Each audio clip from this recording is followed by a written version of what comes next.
आज हम केतन कुमार के एक बहुत ही दिलचस्प ब्लॉग आलेख पर बात करने वाले हैं। जी।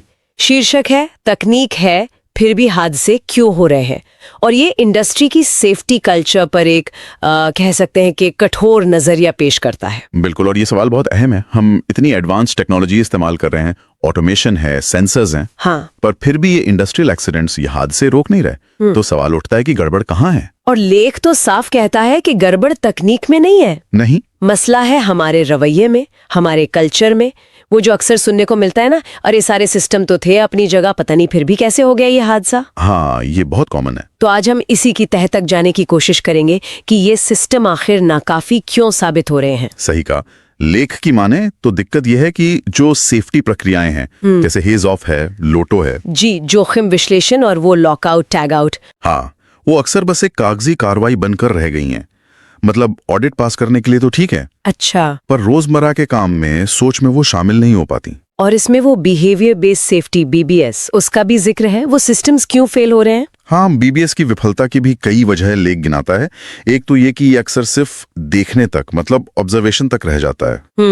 गलतियां नोट तो कर ली, पर उनके पीछे की वजह क्या है उस पर ठीक से बात नहीं होती, समाधान नहीं जुड़ता। अच्छा, मतलब सिर्फ रिकॉर्डिंग हो रही है, सुधार नहीं। कुछ वैसा ही। और दूसरा बड़ा कारण है सजा का डर। डर? हाँ, अगर लोगों को लगेगा कि गलती बताने पर या कोई असुरक्षित बात बताने पर उन्हें डांट पड़ेगी या सजा मिलेगी, तो वो छुपाएंगे ही। बिल्कुल। तो एक डर की संस्कृति बन जाती है जहां लोग चुप रहना बेहतर समझते हैं। ये तो खतरनाक है। और इसमें मैनेजमेंट का क्या रोल रहता है? टॉप मैनेजमेंट का बहुत बड़ा रोल है। अगर टॉप मैनेजमेंट सुरक्षा को बस EHS डिपार्टमेंट की जिम्मेदारी मानता है, अच्छा, मतलब सेफ्टी वालों का काम है, हमारा नहीं। हाँ, और खुद दूरी बनाकर रखता है, तो नीचे तक मैसेज साफ जाता है कि ये उनकी प्रायोरिटी नहीं है। फिर अच्छे व्यवहार के लिए तारीफ या इनाम, वो पॉजिटिव रीइंफोर्समेंट, उसकी भी कमी दिखती है। ज्यादातर ध्यान गलतियां पकड़ने पर रहता है। मतलब इंस्पेक्शन ज्यादा, इंस्पिरेशन कम। बिल्कुल, लेख यही कहता है। और कई बार सिस्टम की अपनी खामियां, मतलब सिस्टमैटिक फॉल्ट्स, उन्हें अनदेखा कर दिया जाता है। ये तो आज की बात हुई। लेख एक और दिलचस्प तुलना करता है।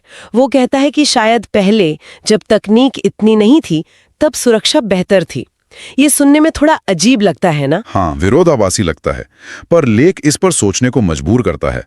शायद पहले की सुरक्षा संस्कृति के कुछ मजबूत स्तंभ थे जो अब हिल गए हैं। जैसे कि? पहला, अनुभव और वो गुरु शिष्य परंपरा। अच्छा, सीधे बात करके पहुंचती थी। हर पुराना अनुभवी ऑपरेटर खुद में एक चलता फिरता हैजॉप जैसा था। वाह, मतलब अनुभव पर आधारित चेतना थी वो। हाँ, बिल्कुल। दूसरा स्तंभ था काम की थोड़ी धीमी रफ्तार और सोचने का वक्त। आज के प्रोडक्शन प्रेशर के मुकाबले? हाँ, आज दबाव बहुत ज्यादा है, जल्दी काम खत्म करना है। पहले शायद थोड़ा इत्मीनान था, लोगों के पास रुककर सोचने, हालात को समझने और सही फैसला लेने का समय होता था। हाँ, जल्दबाजी में तो शॉर्टकट का खतरा बढ़ ही जाता है। बिल्कुल। लेख भी कहता है कि सुरक्षा के लिए विचार का समय और निर्णय की स्वतंत्रता जरूरी है। और तीसरा स्तंभ? वो ओनरशिप वाली बात। हाँ, वो सबसे अहम है शायद। ओनरशिप यानी अपनेपन की भावना। ये मेरा प्लांट है, इसकी सुरक्षा मेरी जिम्मेदारी है। पहले कर्मचारी अक्सर परमानेंट होते थे, उनका जुड़ाव गहरा होता था। आज आउटसोर्सिंग और कॉन्ट्रैक्ट वर्क का चलन ज्यादा है, तो वो जुड़ाव शायद उतना नहीं रहता। हाँ, वो भावनात्मक जुड़ाव कम हो जाता है।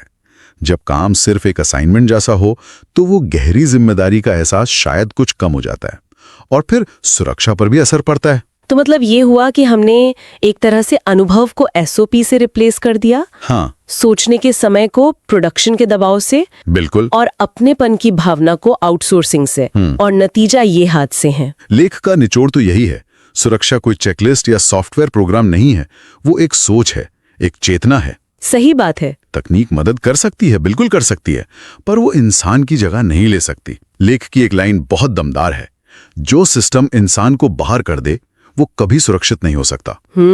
ये तो बहुत गहरी बात है। सेफ्टी को कामयाब होने के लिए इंसानी समझ, उसकी भागीदारी चाहिए ही चाहिए। तो फिर इसका हल क्या है? रास्ता क्या है आगे का?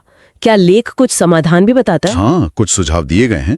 पहला तो यही कि तकनीक को हेल्पर समझें, रिप्लेसमेंट नहीं। ओके। अनुभव, सोचने का वक्त और वो अपनेपन की भावना, ओनरशिप, इनको वापस सेफ्टी सिस्टम के केंद्र में लाएं। और सुरक्षा को सिर्फ नियम न समझें।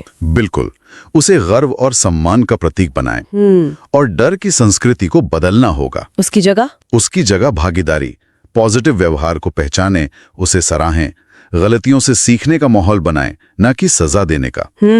और सबसे जरूरी, सेफ्टी सिस्टम्स टॉप डाउन ना हो, मतलब सिर्फ ऊपर से नीतियां ना थोपी जाएं, बल्कि नीचे से ऊपर संवाद हो, बॉटम अप डायलॉग हो, कर्मचारियों की सुने, उनकी भागीदारी से नीतियां बने। तो कुल मिलाकर आज की इस